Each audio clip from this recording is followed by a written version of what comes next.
and you're just seeing sellers not want to sell. They're stuck in these 2, 3, 4% rates. Rents have gone up 20+% since pre-pandemic. A lot of buyers are sitting on the side of the market because they don't want to buy right now. They know inventories are low. They know interest rates are high, and they want interest rates to come down. Welcome back to Get in the Cash Flow Game with K&K, where we talk about investing in real estate, cash flow, building wealth, and all the lessons we learned along the way.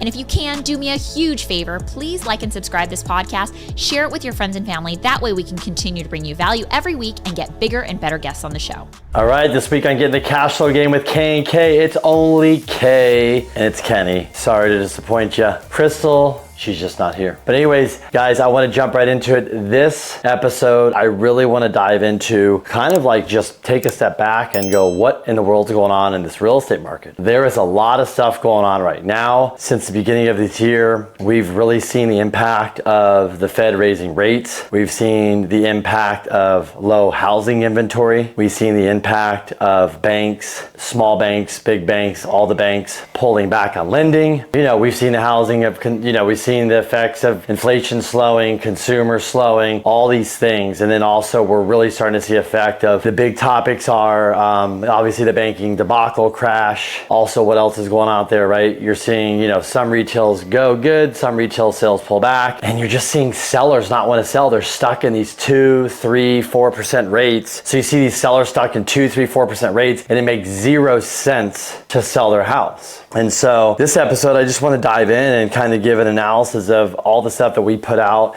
and just kind of recap on some of the important things, what's going on, what we're seeing, how it's affecting real estate market, residential. We'll dive into a little bit of commercial and just kind of like look at, what is going on out there. And, the feds are having a big role. Inflation's having a big role. Are they done, tightening, raising rates? And obviously they're just going to keep rates sitting here and raising till something broke. But look, what has broken is you've broken crypto. The stock market, definitely tech got hurt. You definitely broke the consumer a little bit, right? Because they are pulling back in some areas and spending in others. They're really spending in that experience. They're still buying the food, but they're really traveling is still up, even though it's expensive. The hotels, the airlines are booked. And then you're just seeing, these small regional banks, even big banks are just pulling back from lending, which is really causing problems for small real estate deals, developers, businesses, small business loans. So it's impacting, and I was just listening to something this morning that, businesses are used to getting money around 5 to 8% on the average. And right now they're looking at 10 to 15%. Even though this is short term, it's not sustainable long term. So we're starting to see these high rates. Literally 500 basis points in a year is insane. And you see the damage. You see what happens when we flood the market with money, low rates, bailing everybody out. You don't have to make your payments, to waiting too long to start raising rates, realizing that we have inflation, it's real, it's here to stay. And then you're causing so many different markets. You're causing where the real estate market went up. The average home before, the pandemic is up 36% across the country. Obviously some areas are more than others. So that's an average. The average interest rate now for everybody that has a mortgage is 3.78. The average interest rate today is definitely a 6 in front of it. So let's just call it double. And so, the good thing is we made a lot more loans at the lower rates and higher. And so a lot of us are sitting back going, man, what is going on out here? Because how are people still consuming? Because I was curious too. I was looking into it going,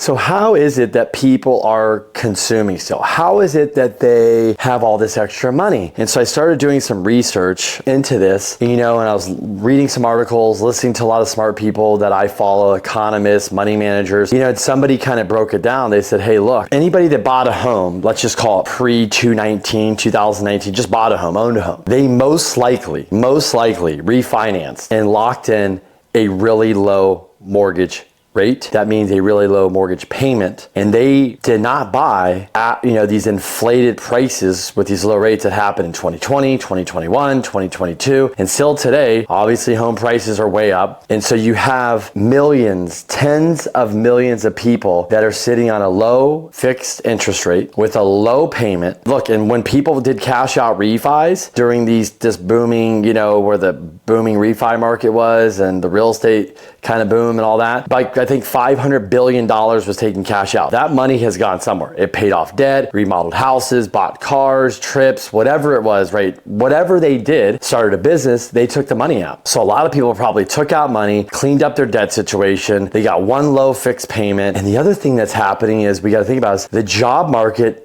when we came out of COVID was really strong. I mean, people were getting great offers, they're getting raises, you can work from home. And so as we've set in this inflationary environment, we slowly started realizing now that, hey, most people that have a mortgage have a low fixed rate, and most people that have a job probably got a raise. So as inflation went up, well, they made more money. So their biggest expense, which is the mortgage, is low. And yes, their expenses like food and gas and electricity, insurance and things like that have gone up, but they've also made more money. And a lot of people stacked the savings rate is still way higher than pre-pandemic. Even though it went way high because nobody spent, it's still very high. I think it was up 70, 80%, and now it's still up 30, 40% from the pandemic. People are in definitely a much better position. I can tell you 100% sure we're in a much better position as borrowers than we were in 2008, because way more people had terrible mortgages. We had 35% mortgages on ARM rates. Today we have them, at 5% of mortgages on ARM rates. So when you know the data and you study it, you start realizing that people are in a pretty good spot. And yeah, people are going to lose money from bad real estate investments, or which we're going to talk about. People are going to lose money from investing in the stock market or things that blew up or crypto. But overall, people are in pretty good shape. They've got a job, they feel confident, they're spending money, and we haven't really gone into a recession or slowdown yet. I know we kind of felt a little bit of pain last year, but we kind of came out of it. And look, we are all surviving these high rates, which I honestly didn't think was possible. And the housing market has not crashed because we have no inventory, which we're going to go through here shortly. There's some good things right now. It's not all bad. And then there's also some bad things. And then there's also some things that we're looking at that are warning signs that we need to focus on, that are caution. So let's dive into it and let's get going. I want to say we're in I'm talking 1 to 4 units. So this normal, want to buy a home, single family residence. We are in a real estate ice age. And the reason why I say that is our inventory is at all-time lows. Literally all-time lows. It is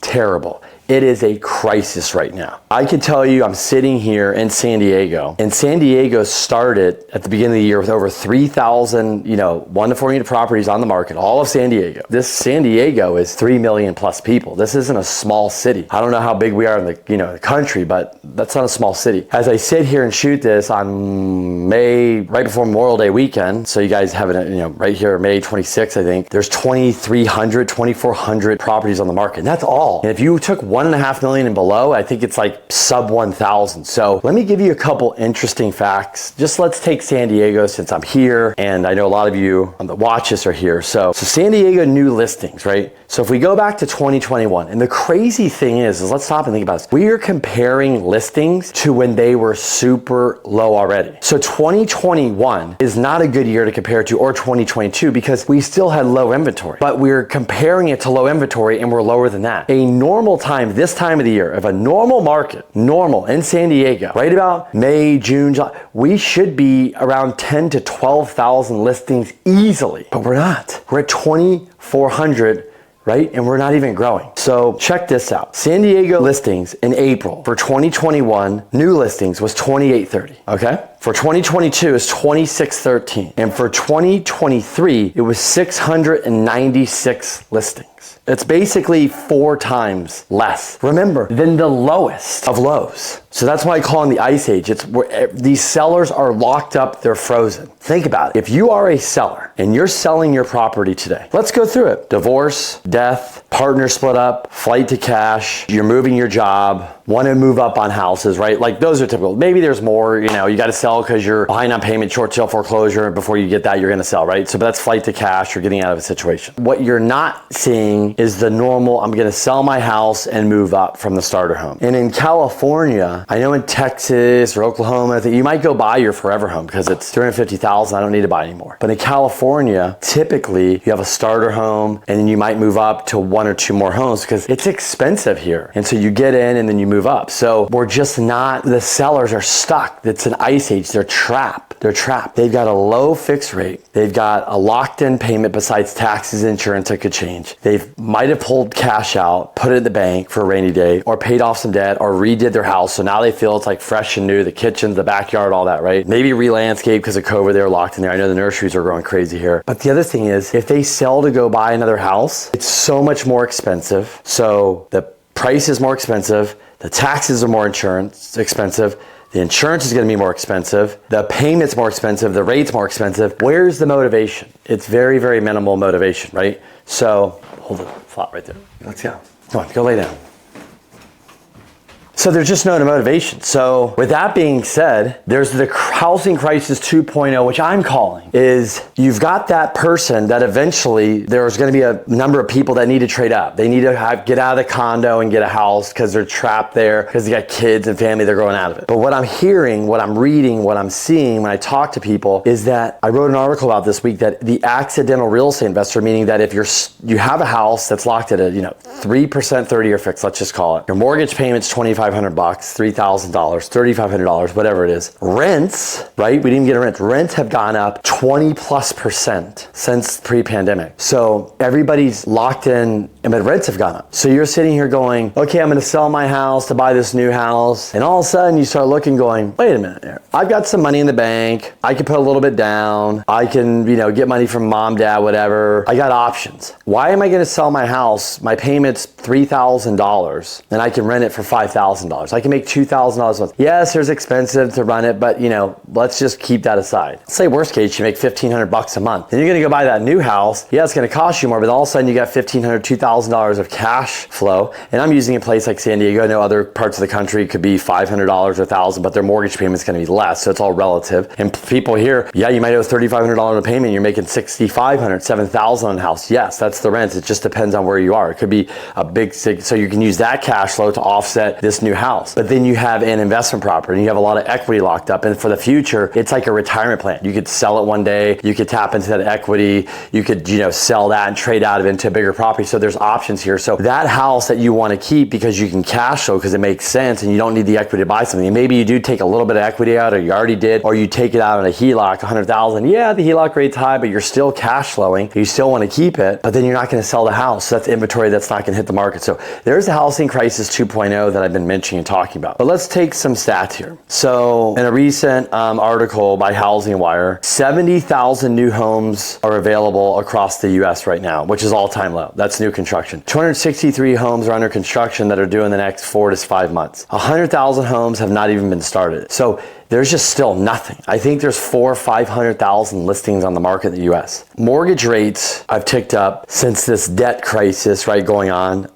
As I sit here, they still haven't squared it away. It will get squared away. They're not going to default. Hopefully after this mess is done, treasuries will pull back because we basically gained about 3/8 to half a point interest rate because of this nonsense. It's always something, right? But it's not helping the cause. So interest rates are up. And the other thing is that what got more expensive is you guys have heard this, Fannie Mae, Freddie Mac, they came out and basically they call them loan level LLPAs, loan level price adjustments, which means not the rate, but it could affect the rate, but there's the rate. And then, sometimes you get a rebate if the rate's higher and then you have to pay a buy down if the rate's lower. Well, that's because there's this cost in the back loan, right? Thinking margin, there's a margin. Well, they are charging you depending on your scenario, right? So if you're 720 and you're putting a certain amount down, you're going to get whacked. If your credit score is 740, that used to give you the best pricing. Now you need to have 780. So there's all these hits that are charging you more on top of the high rate. So they did get away with a DTI hit where they're going to charge you 3/8 and a loan level pricing adjustment, which honestly 3/8 to half a point of loan level pricing adjustment can actually be 1/8 in rate. So you could be talking with all these hits, you could be paying 1/8 or a quarter more in interest rate on top of already the high rates. So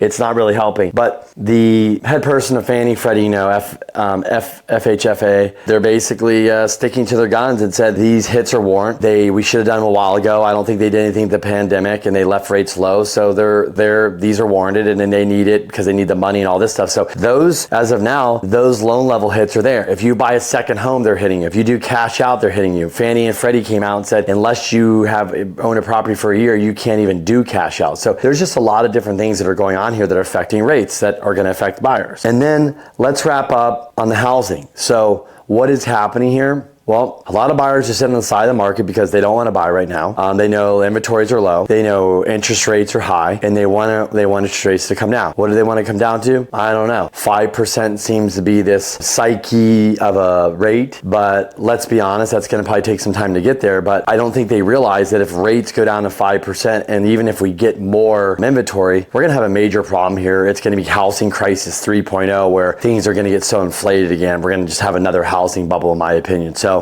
because 5% rates, I don't know if we're really going to get people to move that have, 3%, right? 2.5%. Maybe, but hopefully we would get more inventory with that, but we'd have to see. So people waiting to buy, I understand, I get it, but I don't know if you're going to win. I think you might end up losing in this scenario, and it's going to be worse for you. We've been working on this for the past few months. We always want to bring as much value as we possibly can, and our partner, Prime Corporate Services, is all about bringing you a service you can't get anywhere else at a price you can't get anywhere else. Whether you're new to owning a business or owning a property, or you're an experienced property owner or investor, Prime Corporate Services is not only going to help you, but they're going to make the process so much easier. So if you book a call, the first thing they're going to do for you is help you understand what your business structure should look like, your corporate structure, tax planning, estate planning, all of that. Maybe you're saying, I'm brand new to starting a business and all this sounds foreign and complicated. Remember, this company helps new people just getting started every day. They're going to help you form the entity that's best for you and walk you through the process. Before I found this company, we paid thousands of dollars to other attorneys,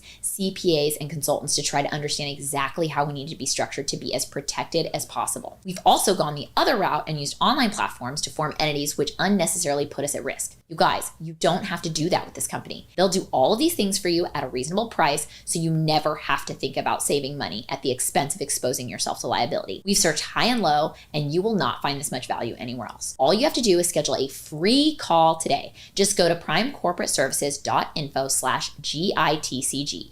Once again, that's primecorporateservices.info/GITCG. We'll also leave the info for you in the show notes. But moving on 1 to 4, that's kind of a brief overview of kind of what I see, what's going on. Yes, people are still doing some refis, cash out, getting out of higher rates. People have to, buying out partners, divorce, things like that. And then, people are still buying. Lenders are lending. Obviously, some of our portfolio lenders have backed off or raised rates, but Fannie, Freddie, FHA, VA is always lending. They're aggressive. Guidelines have not changed much, just interest rates. So it's hard to qualify. You're not going to get as much, obviously, loan dollars and approved for as much because rates are higher. So, but let's move on and let's just take a quick view of what's going on in the commercial markets. And I'm not going to go too deep, but I'm just going to go high level. So from 2020 to 2022, syndicators raised at least $115 billion from investors according to SEC. So let's just go back there. From 2020 to 2022, $115 billion was raised from syndicators to buy real estate.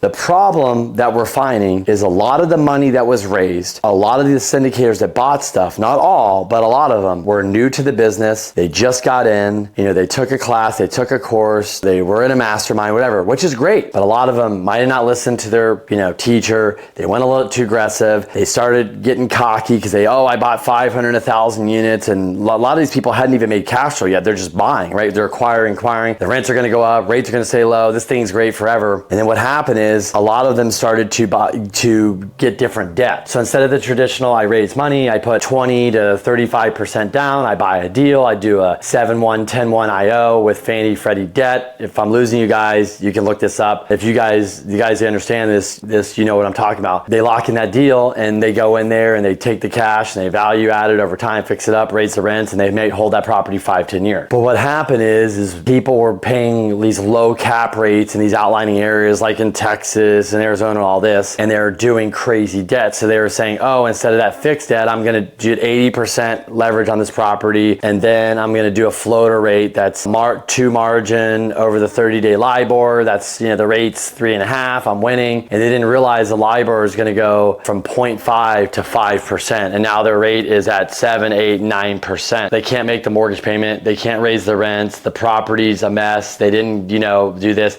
Then on top of that, they went and got pref money that's a second, and they went really to leverage it to 85 to 90. And so those people are getting wiped out. They didn't know what they're doing. They bought in outlining areas at these low cap rates that they thought this thing was going to go on forever. They're handing their keys back to the banks. They're getting foreclosed on. This is starting to happen. And a lot of people are losing money. So you're going to see a lot of investors that gave that hard-earned money, 100 grand, 200 grand, 500 grand, $1 million. You're going to see people just lose money. It's going to go away. So it's going to be a problem. So you're seeing some of that out there in the market. Look, real estate's a great investment, but Market timing can be bad. Buying the wrong deal could be bad. Mismanagement, not knowing what you're doing, paying way too much for the property, getting bad leverage. You hear all these, that's what can happen, right? Bad leverage on any deal could be a problem. So eventually it will work its way out. And what's going to work out is the strong will survive and the weak those deals will get swallowed up by new investors. Well, I'm not saying pennies on the dollar, but they'll probably a fraction of some type of fraction, 70% less than what that person paid, whatever, for that buyer to make sense. They'll close on that deal. But also, obviously, in the office space, there's major problems, right? The work from home thing is still real, even though they want people to come back to the office. And let's be honest, working from home is not the same as the office. I don't care who anybody is, it's just not. But the bigger thing is the debt market in the office is non-existent.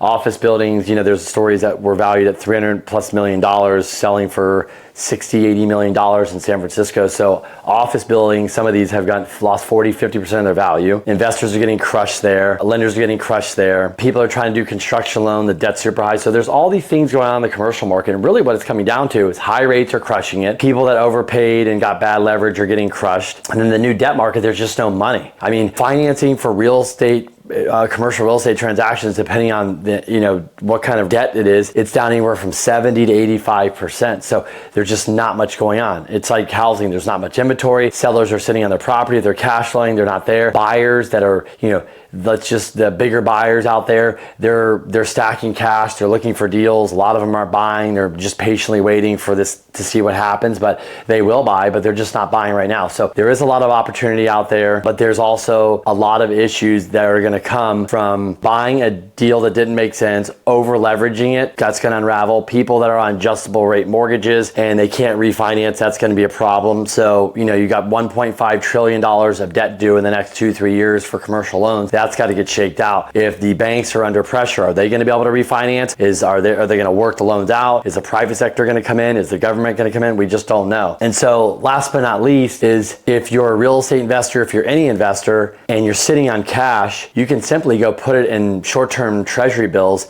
and earn 5% with zero risk. It's backed by the government. Yes, you're not getting the equity gain. Yes, you're not getting taxes, but while you're sitting there watching this shit show, let's call it, go on in front of you, because that's what it is for probably the commercial market, because things are all over the place. You're just looking for deals and really what the true value is of things.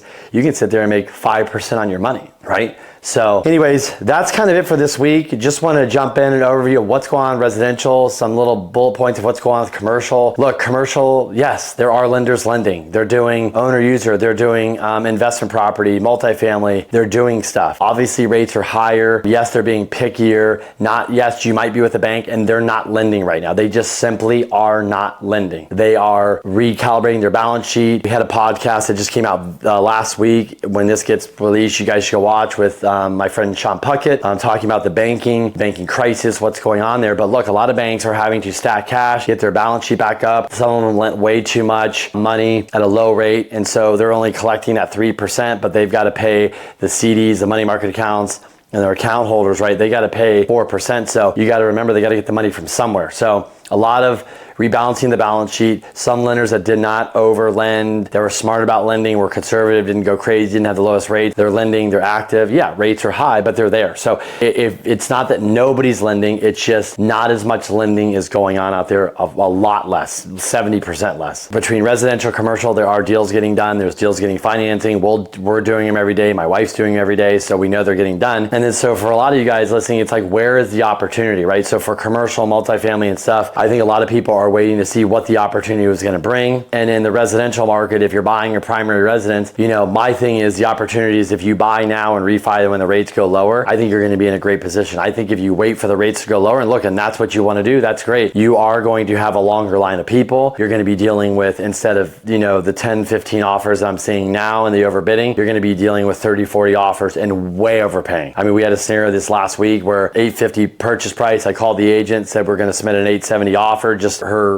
she wanted me to cross call with her lender, and I said I just don't want to waste time. I heard you have 14 offers. We're gonna throw 870 out there. Is that going to work? And she says, let me just stop you. I appreciate you calling, but I have 2 offers at $1 million or more. What? Yes. Holy smokes. And guys, this is interest rates where the conventional rates still, with a 6 in front of it. We're not talking 5% conventional rates or in the mid 4s on FHA. That will come. If inventory doesn't come, the number I just told you, instead of $1 million, will be, $1.50 million. I hate to say it because the debt's much lower. So if we don't get the inventory and rates go low and you're waiting, you will be paying more for the house. You'll be dealing with so much more pressure and stress to try to find a house, and you're going to probably lock yourself out of the house. And where's the inventory going to come from? I don't know. Hopefully it'll pick up, and if the market picks up a little more and people are saying, wow, people are getting a good number for their house, maybe people that want to sell a place or need a flight to cash or whatever will be feel more confident selling their house, and just because they're going to make more money off you. So anyways, with that being said, I appreciate you guys. Thanks for listening. Thank you for all. When I see you guys,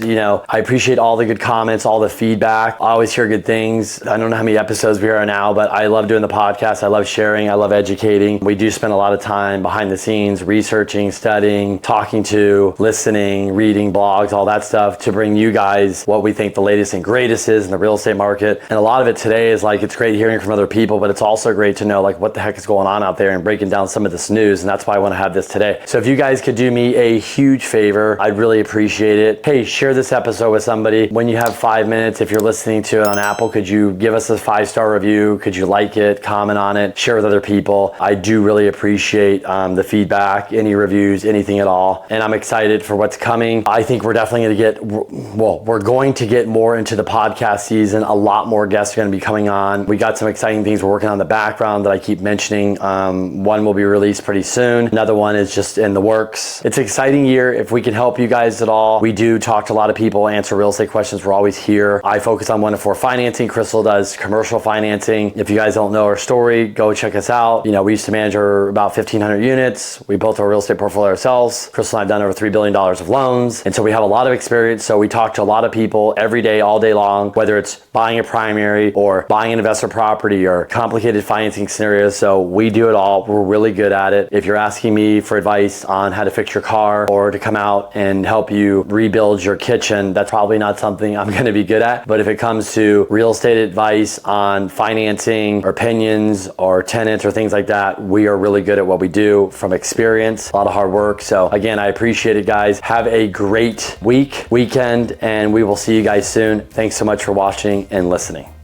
If you're already a real estate investor, you know that aside from cash flow, you also get huge tax benefits by investing in real estate. But are you taking full advantage of all the potential tax benefits? We've been working with Tim Looney at CSSI for a few years now, and he's saved us and our clients hundreds of thousands, if not millions of dollars in taxes doing cost segregation studies on their properties. Let me give you a few examples. We bought a property in 2019. If we had just used straight line depreciation, we would have saved about $18,750 in taxes. But because we did a cost seg, we saved $258,000. That's $239,350 more than standard straight line depreciation in the first year. The other great thing is, if you're classified as a real estate professional, you can apply this to other sources of income like W-2 or 1099 income, and you can also roll over any unused depreciation to future years. If you've owned your properties for a few years already, don't worry, you can still do a cost seg and save big on your taxes. This is not tax advice, so consult your CPA to see if you qualify to take advantage of these benefits. Call or text him